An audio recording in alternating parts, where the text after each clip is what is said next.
live. Yeah, thanks for joining me, Vishwa. So the floor is yours. Tell me about your startup. Sure. Hello, everyone. My name is Vishwa Mudigonda, founder and CTO of KemNu, and thank you for being here today. So, we are KemNu. We are a game-changing platform that enables community success worldwide.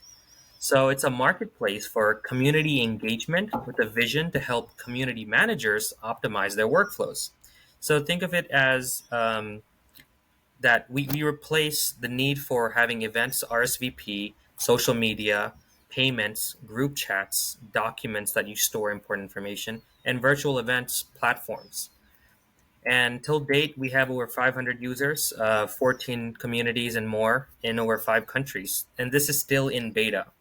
And then last year, we secured an angel round at a $5 million pre valuation, and we've continuously grown since. Our team is comprised of mission driven entrepreneurs and community leaders, joined by some executives in higher education.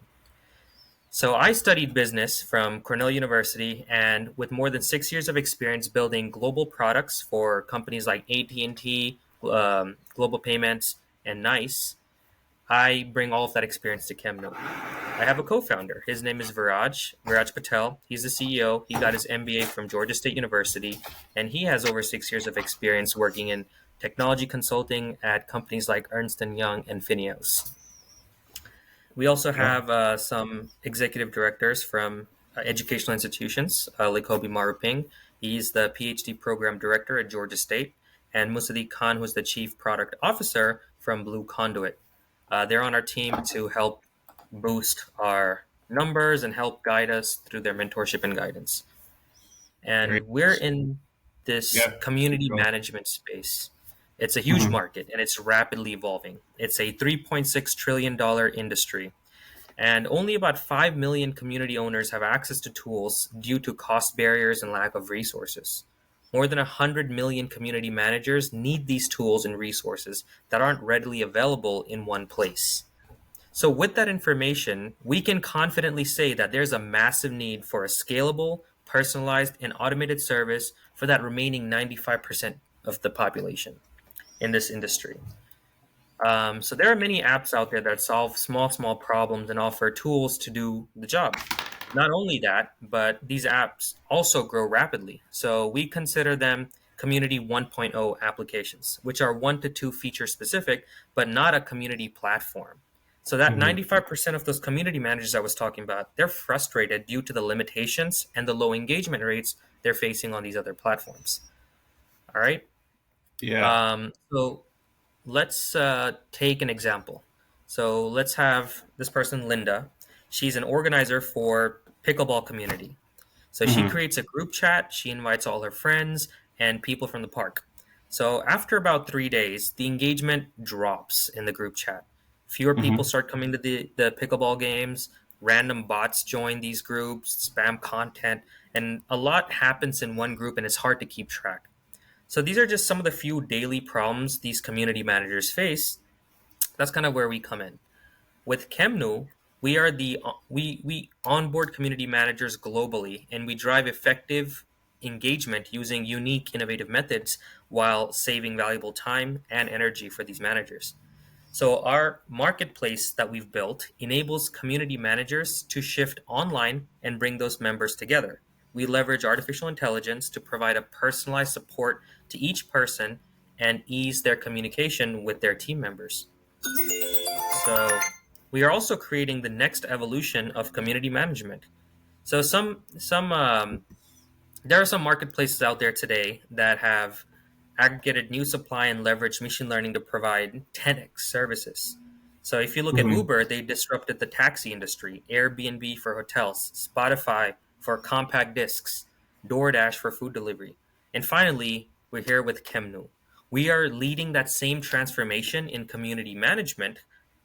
And yeah, with that, Yeah. I'd like to talk more with you and see how I can I could talk more about how our platform changes the game for community managers. Yeah. Yeah. So I think that's a great pitch. Definitely sounds super polished. So I'm curious. You mentioned pickleball. Can you define what a community is? Is it anything and everything? Any sort of Facebook group or Discord server? Is that a community and it has a community manager, the person that runs the group? Is that what a community manager is? Yeah, that's a great question. So, a community is essentially a group of any kind of people. So, whether it's corporate HR running a whole organization, whether it's influencers who have a lot of followers, whether it's an educational Mm. institution with many students, a startup with many members, nonprofit organizations with many community, uh, workers, mentorships with a bunch of students reporting to the mentor. Um, Travelers, accelerators, startup accelerators, all these startups within a space connect with mentors and VCs.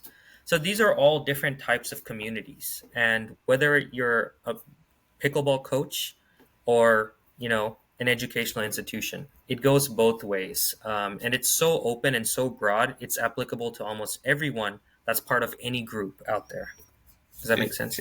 Yeah, that makes sense. But I guess I would say, doesn't an educational institution versus a pickleball coach have very different needs and a different audience? So I guess how does your platform serve those different customers or different avatars? Absolutely. So we did a customer research. So we spent almost 6 months gathering data from different communities, different platforms, different uh, people. We've interviewed over 1,000 people. And what we came to understand is that there is an underlying denominator that serves most of these people's needs. And we put together the features that they were looking for across the board, and we saw the most common basic features. And that's kind of what we put together and built KemNu. So things like having a feed page, enabling events. So whether you're pickleball or your institution, you'd like to have events where people come, gather, learn, network, and then a location for resources where you could share your important documents or information, flyers about events, or any kind of information. And then you'd need strong security, and then you'd need some sort of a way to keep that engagement going. That's kind of where we introduce gamification. Whether it's an institution that wants to make their students attend all the classes on time, make sure they're never late, things like that, to pickleball, making sure you're attending pickleball events and things like that, and keeping that engagement going. So the more you attend, the more KemNu coins you earn. And with those coins, you can redeem rewards and things like that. In analytics, you want to see how many people are engaging in my platform, in my community, who's coming to events, who's not coming to events, who's posting comments, and things like that. Getting access to that kind of data, you don't get that in any other community platform today. And that's kind of one of our unique offerings in KemNu. So help me understand, because I'm thinking through this. Is it similar to essentially a creator or whoever it is that has an audience or a community creating a Discord server, right? If I think about that, right, you can post different documents and events Sure. and things through a Discord server. Is that in line with what KemNu offers, or how is it differentiated? Sure. We call ourselves the Bang method. This is Community 2.0. Think of Discord as Community 1.0, where you can do the basic needs of what a community is. And we take that to the next level. We personalize it and also implementing AI. So in our platform, B in Bang stands for branding. You can change the colors, logos of the entire platform. So whoever joins your community, you can kind of personalize it to your brand. Analytics. Discord doesn't provide analytics about your community. You can join and all that, great. You have all the people in the place, but you don't know how each member is interacting in Discord with other groups or channels or posts, how they're doing. Analytics. N is newsletters. So in KemNu, you have this ability to send newsletters to all your members in the audience through the platform, whether it's on the web or on mobile. You can send a text message or email to everyone in the group, just with the push of a button. You can type up your newsletter, input images, whatever you need to, and press send. Everybody in the community gets that. And then G, gamification. So the more you attend events, the more you involve yourself and engage with the group, the more KemNu coins you earn. Use those KemNu coins to redeem rewards from our partners and things like that. And community managers can also put things like, hey, if you attend 10 events, you get a free shirt. Or come to this event and you'll get donuts. Whatever it is that community managers can do that, or we have our third party business owners who post deals. Okay. Yeah, I think that sounds interesting. So maybe to continue in the same vein, do you view Discord as direct competition, or who is your competition in the space? Yeah, Discord, Slack, GroupMe, WhatsApp, Workplace, Circle um, would be the big competitors in our industry. And so those are some pretty big names, right? So how do you plan to compete with a Discord and a WhatsApp? Is it, if you can expand on that differentiation, or it seems Sure. like a tall task. A lot of these companies kind of cater to a B2C model where they target direct consumers. We're going for a B2B approach. We're going for startup accelerators. We're going for educational institutions. Um, and also things like religious institutions, churches, temples, mosques, you name it. And these are kind of like the big gatherings that most people have in these places. And that's kind of who would also enjoy all of the extra features we provide as compared to some of our competitors. So we're kind of finding more of our niche markets and kind of tailoring it to them than Mhm. just anybody. But it's also applicable to anyone else who wants to come in and use KemNu and who thinks, Discord's not giving them that juice or GroupMe is not giving them what they need. They can come to us and we can provide those services for them. Okay. No, I think that's an interesting, I guess, growth plan or differentiation strategy. So maybe we can talk about, I understand you said that it's in beta, but can you talk through maybe your biggest success story so far with a community manager or leader? Sure. I guess one of our big success stories was we did like a fun, let's try this out as a marketing technique. We went to a local park in Atlanta. It's called Piedmont Park, where a lot of people just walk through. We set up a table there and we said, hey, those of you guys who come to this park pretty frequently, come here and sign up on our beta checklist. And we had a good number of people sign up, about 50, I would say, in 1 hour. And then we put together a group, and then we organized 2, 3 events. KemNu hosted. We had pizza and things like that. And I'd be surprised that out of 50, about 35 joined. That's a Hmm. significant number for a strange company that's just now like hosting events, and people started showing up. And we saw that interest, and we gathered some feedback from those people, and recognized that there are people out there who are looking for communities. They don't know some communities exist, and they want to also be part of something that everyone around them loves. That's kind of what community is. And over time, we just kept up with that group, and now they're loyal users. I see them posting on the feed page. I see their events that are being posted, and things like that. So one thing I recognized was in this startup ecosystem, the best way to market is word of mouth and be there in person. Show them the tool. With COVID happening in the past, it was very difficult for us to go out there and advertise. We could do Facebook ads, we could do all kinds of ads, but we don't get users. Hmm. Whereas we go out there in person and actually do something with them and engage with the audience. That's when we're seeing that growth with our startup. So is the app available to download now? Can people join Yes, KemNu today? Okay. whether it's Apple, Android, or laptop or PC, anyone can use KemNu. And how many active users do you have currently? Right now, the numbers keep fluctuating. So we don't have enough users, beta testers, to tell you exactly how many are active or not. But overall, I could say there are about 112, 113 that I saw earlier today that are active on KemNu in the past week alone. Okay. And then I kind of want to shift to, maybe we could go back to the round that you raised. It sounds like it's an angel round at 5 million. Are you able to share the amount, the $5 million valuation you raised? Yeah, a pre-valuation. So we had an investor come in from higher education. They saw the value of the product, the vision. We pitched them the whole concept and everything. It was at the time we only had our Apple iOS version of the platform. They invested 25,000 for the ability to buy our shares in the future at a discounted price. Hmm. So that's kind Okay. of how we did that deal. So we didn't give any equity away, but they also have the right to buy equity at a discounted price in the future if we were to raise a Series A or seed round or anything like that. Got it. And then is it fair to say that you're in beta mode? You're just trying to grow your user base, or how? What's the revenue model, or what's the plan to begin monetizing? Yeah, so our business model is we're trying to go for B2B. So it would be more of a per user membership plan. You have a free version where you have most of the features that you have with Slack, Discord, all the other things. The only difference is you can also brand your platform for free with KemNu, and then you have additional features like actionable analytics.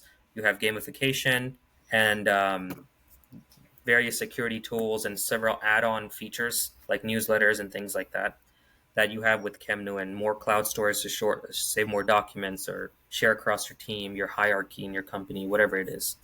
So that's kind of our business model. You pay per user subscription model. Okay, so help me understand. You're a university, and you have 5,000 students that join the KemNu community. They're being charged a monthly fee per student that joined, Billed annually. Yes. billed annually. Okay.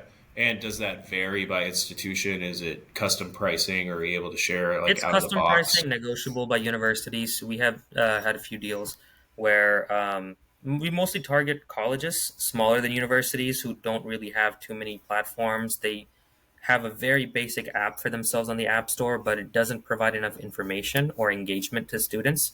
And we approach them and we say, hey, look, we can boost your engagement for students because let's face it, at the end of the day, it's not just what you know about a university, it's also who you know and how you meet them. And our Hmm. platform enables your students to go out there and meet each other and grow their network through our platform and through various engagement tactics that we implement in KemNu. And that's kind of how we help students find their groups using artificial intelligence based on their Hmm. past interactions. So, I mean, how about outside of universities, though? I can go back to the pickleball example. If I ran a big pickleball league and I said, "Hey, I want to subscribe for the premium version of KemNu," how much is it going to cost me per user? Sure, it depends on the number of users we're trying to get also. So there's a package for up to 100 users, there's another package for up to 1,000 users, and it's just like a flat rate for those kind of, I guess, groups or communities, which are very small. Enterprise are definitely different, pricing is different, but when it comes to smaller groups like up to 100 members or 1,000 members, we have catered pricing ranges. It's on our website as well. Okay, no, I can check that out. So it sounds like it just varies, right? There's out of the Yeah, it box varies. pricing, and Varies. then as you get up to enterprise customers, And it's if going to you be want custom pricing. a very customized plan, what you can do is you can just go download KemNu, create your community for free, which is fine. And if you want only specific features, you can only pay for those specific features instead of having to pay for, per user or anything like that. So there's also various customizable plans that you can enable through the platform itself. Okay. So I think I kind of understand the goal of targeting those larger institutions and monetizing that way. But what is the growth plan as you look out maybe through the end of the year or looking out 5 years into the future? I mean, how are you going to grow this to large revenue numbers and, ideally profitability down the line? Yeah, that's a good question. So this is the gray area of startups, the growth stage. It's all about we want to target community managers, let as many people know about KemNu as possible, and have them deliver their unique offerings and create their value on KemNu, therefore getting more members. And then because with more members, there's more engagement and more monetization that happens, in which case that helps us spend a little bit more on marketing and sales to get more managers. So it's this compounding flywheel. And with more Hmm. data that we start gathering, we can better personalize the platform.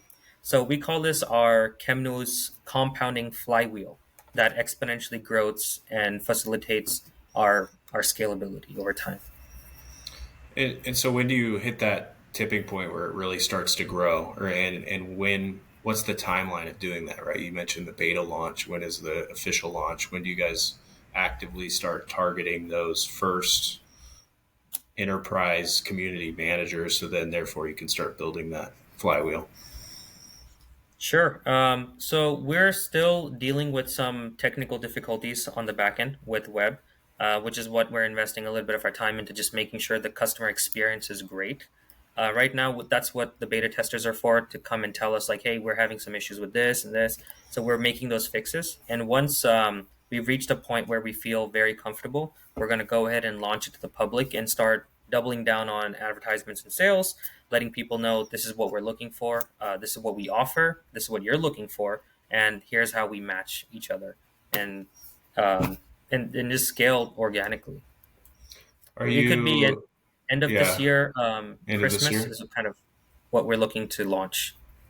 And so I know you mentioned a good amount of your team earlier. I mean, is there anybody that's being paid salary? I mean, what does your burn rate look like, or what do your costs look like right now? Are you kind of under the gun from a timing perspective, or are you taking your time to really develop a high quality product to ensure a successful launch? We've been under the gun for a while now, Okay. which is one of the reasons we had to go for that raise. And honestly, I don't think you know there's any more like we can't be any more efficient with using our capital on this business.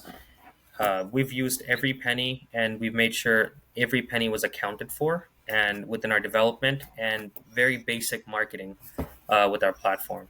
So where we're looking to scale that, and we'll see where that goes. Yeah, we're under the gun. Every month we're losing about $2,000. We want to eventually get to a place where we don't have that burn rate, and ultimately we start generating income to offset that Yeah. development cost. Okay. And that's what the cost is. It's just strictly development cost. It's not, what is it specifically? Where's the $2,000 a month going to? It's purely development, paying our developers. They're all offshore for now. Okay. Yeah, And so help me just understand. You said you had the $25,000 that you raised to buy shares at a discount at a future time. That's the only funding to date? that's the only Okay. funding, and we've had several startup accelerators that we were part of. Some startup competitions we won. So some of the grants and funds came from those competitions that kept us afloat. Viraj and I, we both have not spent a single penny on the business until today. Everything was through outside money. Yeah. And so what is the plan if you run out of capital? Is it seeking more funding or is it bootstrapping it? What? If we run out, unfortunately, we would have to bootstrap it. We don't want to, so we're trying to work really hard to avoid that situation. But if we have to, we will. But we are seeking to raise funds soon. So our Mhm. goal is to hit 10,000 users. And when we hit that, that's kind of when we want to go out and seek some funding and have about 10 paying customers. That's our goal. And is there timing on that? Is that end of We've set a next year? deadline for May of next year, Okay. 2024. We want to reach that point where we raise either a seed or a Series A fund. Right now, the VC market is very dry. We've tried reaching Hmm. out to get some contacts, and we're working on building relations with them. So by next year, I think we would be in a place where we would be able to raise that amount. Okay. No, hey, that's interesting. So let's maybe shift to the end goal for KemNu. Is it acquisition? I mean, what do you foresee many, many years down the line? Is it an acquisition? And what does the company look like at that point in terms of revenue and user base and things like that? So at the end of the goal, at the end of the day, it honestly comes down to where our our effort takes us. We're putting a lot of time, a lot of energy into this startup to scale this. When it grows to a point where whether it's IPO or whether it's an exit, getting acquired by another company and being as part of board of directors or whatever to help guide this company grow even more. Honestly, I'm very flexible on that. I'm pretty sure my partner is also very flexible on that. It just comes down to our growth and where we reach at that time and what our valuation is. So it really comes down to results, whatever that Yeah. results and to. Who do you see as like an ideal acquirer? If you just had to say today, like I think this would be a great fit whenever it is in the future. My biggest bet would be on Facebook. Google has their Google Suite. Microsoft have their Teams suite. Slack has their own. Discord has their own. I think only company out there that's kind of lacking behind in this particular space would be Facebook. I know they're invested in Facebook, they're invested in a few other things like Workplace, but it's not to the extent at which KemNu is at. And I think they would be an ideal acquirer for this business. But who knows? There may be other community management companies like Circle or Tribe, which was recently acquired, and things like that, who may have scaled to a point where they think they see value in our business. Okay. And then can we maybe close out? I'm just curious what a day in the life is. I think you said you're the current CTO, correct? What are you working on specifically at KemNu currently? So I focus more on the product development. I focus on the website, and then making sure that whatever requirements that come to me, I kind of fulfill that and kind of build that out within KemNu and launch it so that customers have a better experience, whether it's payments or certain features that need to be built. Like I kind of oversee that. Okay. And then maybe before we shift to you and your background as a founder and an entrepreneur, is there anything else, any closing words you'd like to say about KemNu? Put me on the spot there. Yeah. So KemNu is the one all-in-one community management platform. So if you're out there listening in and you want to build a community or be a part of an amazing community, download KemNu and check it out. It's we're trying to improve the world's community engagement with us as we grow. Very cool. And then maybe just one other question too, and I'm curious, why did you and your co-founders choose the community niche or industry? Is there any passion behind it, or is there any other reason why this as opposed to another startup? That's a good question, actually. So when Viraj and I were both in college, we were at Georgia State University at the time. We recognized that it was very difficult for us to connect with all the organizations on campus, whatever clubs are out there. So the university had this very old, outdated system that kind of just lists all the clubs there, but we don't know who to reach out to, when those clubs are active, when the timings, dates, and things like that are happening for the or events for the clubs. We were like, man, this is frustrating. I wish there was a platform in which, and then it Hmm. hit us. We're like, why don't we just build it if that doesn't exist? And that's kind of how our original goal started, so that all the college organizations could get on board and students have direct access to all those organizations and events on campus. And that's kind of how we started. And eventually, it we started seeing the bigger vision and bigger picture as we started building this platform out. And we said this platform can be catered to any community. It's not just Hmm. educational institutions and clubs. So that's kind of how our vision naturally took us into where we are today. Very cool. Yeah, I mean, it sounds like there's some passion behind it, which I think is important, right? And so, Yeah. if you guys are going to scale it and grow it, it needs to be something you care about. So, I think that's really cool. And then I want to shift to, I'm curious in the audience, probably curious as well. What does it take to build that tech platform? You mentioned earlier that you have some dev work offshore. Like, what is the process to putting together a really valuable piece of software, essentially, or an application? What does it take? There were a lot of failures and learned lessons over the past few years in building a tech business. It's one, you have to have the tech background, well, at least one person on the team who should really, really understands tech, whether it's mobile apps, web apps, whether it's cryptocurrencies, whatever it is, you have to Hmm. really know your thing. And you also have to have a vision for building the product. So in the beginning, we started out with just an iOS device, iOS platform using Swift programming. And guess what? You cannot build Android with Swift. You cannot build a web app with Swift. So scaling was very difficult for us. So we would have to build everything else on a separate code base. And then now we have to manage two things, and things start to get really expensive. So we said, you know what? Let's scrap it all. This is too Hmm. much work. This is going to cost us too much. We're going to start over from scratch. So imagine after 2 years into this business of building something, we had to scrap everything and restart earlier this year, like January of this year. We built everything again from scratch. So we used this new programming language called Flutter and Dart. So Flutter was developed by Google. And the beauty of Flutter is you can build iOS and Android simultaneously. And you Hmm. can also integrate Swift code into Flutter to also allocate for new iOS updates that are always Apple's always pushing out. And the beauty of that is you can also build web app using the same APIs you built on Android and iOS. So now you have one code base for three platforms simultaneously. This is super efficient and very good for those who are starting out in this programming space and who wants to build startups. I highly recommend using Flutter over React or React JS, React Native, whatever it is, Angular that people use. I recommend Mm-hmm. Flutter.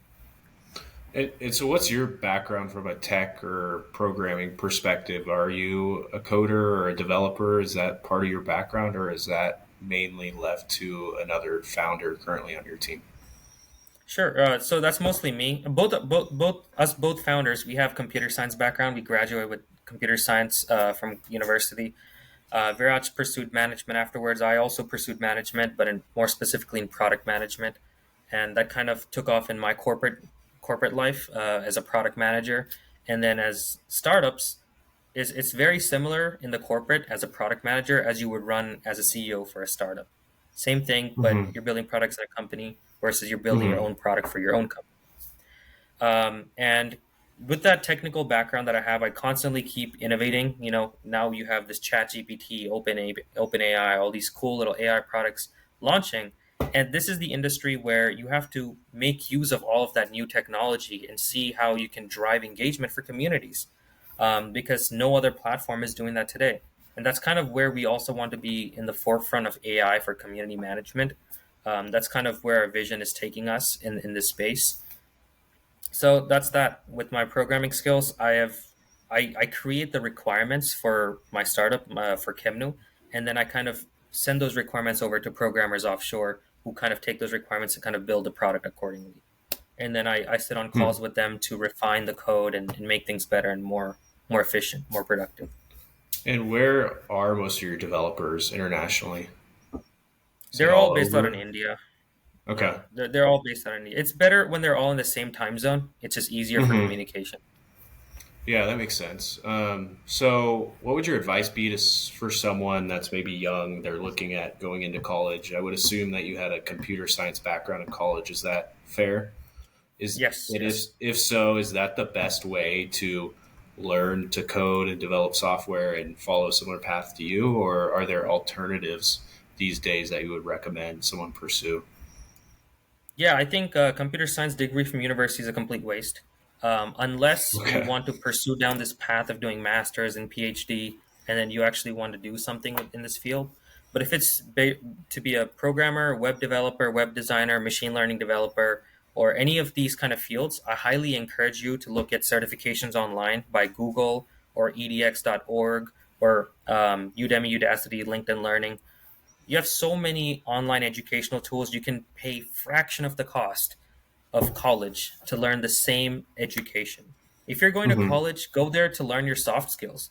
Do management Mm-hmm. courses or do a business Mm-hmm. course or learn a skill that you can't learn online. That's my recommendation for folks going into college. Um, and yeah, or maybe find a blend like computer information systems where you learn management as your core, but you also learn some data analytics and things like that behind the scenes using for management. Okay. So, with those tools that are available to people online, I mean, how long would you say that it takes to become proficient as a developer or coder um, these days? If you really, really dedicate yourself for 6 months, you can learn 2 to 3 programming languages and become proficient in them within those 6 months, which you're already more proficient than what a college student would be in 4 years. So Hmm. it would take about 6 months if you really dedicate your time, let's say 5 to 6 hours a day, every single day, excluding Mm-hmm. weekends, you can be proficient in about 5 to 6 months. In fact, I Okay. actually got a new intern for KemNu about a month ago.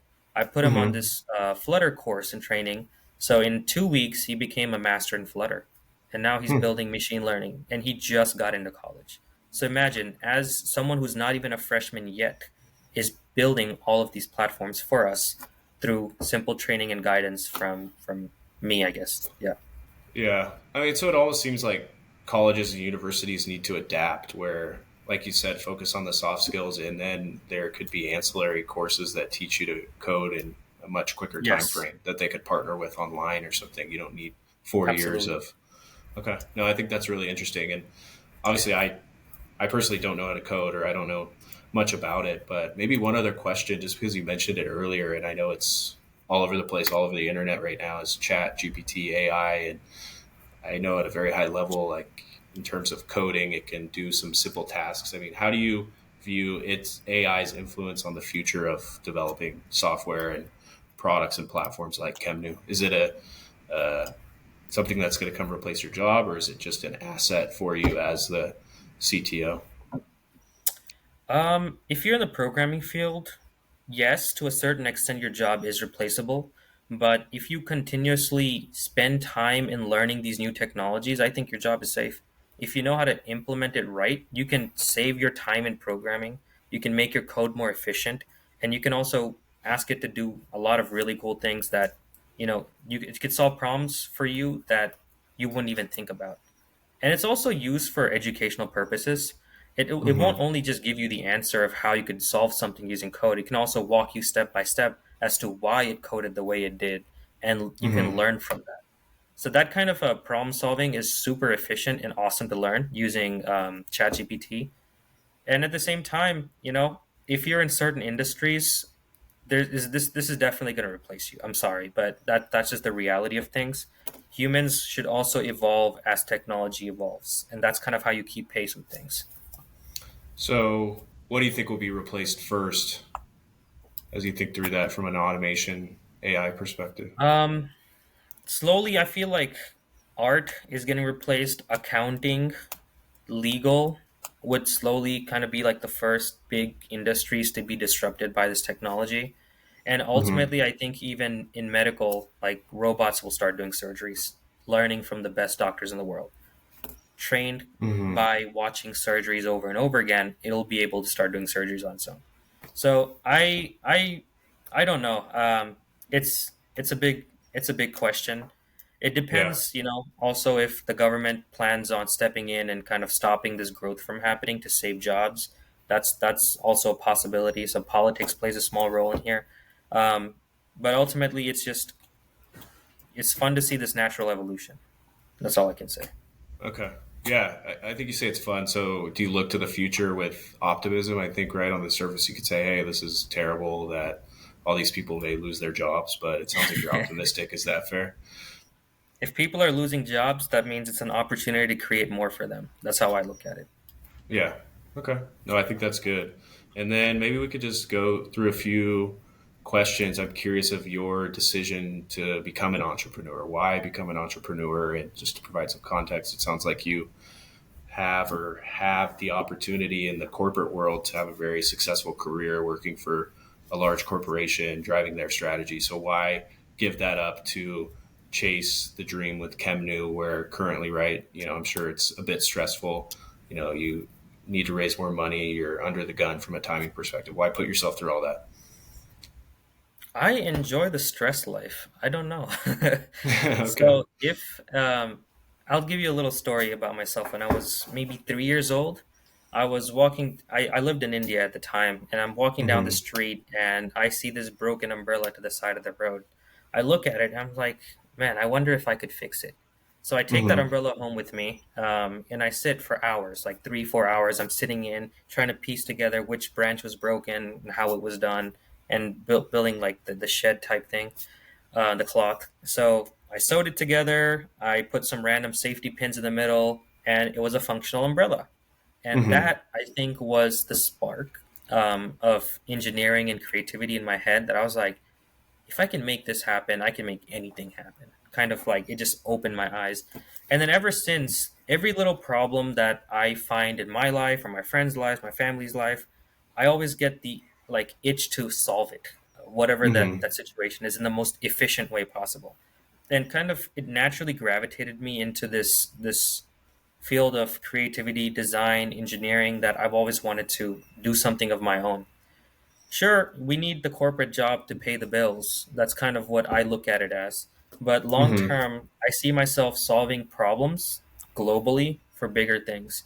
And that's kind of, it's just a natural, let's just say, God-given ability for me. And with corporate, I think I'm limited to my imagination as to what I can do, what I can build.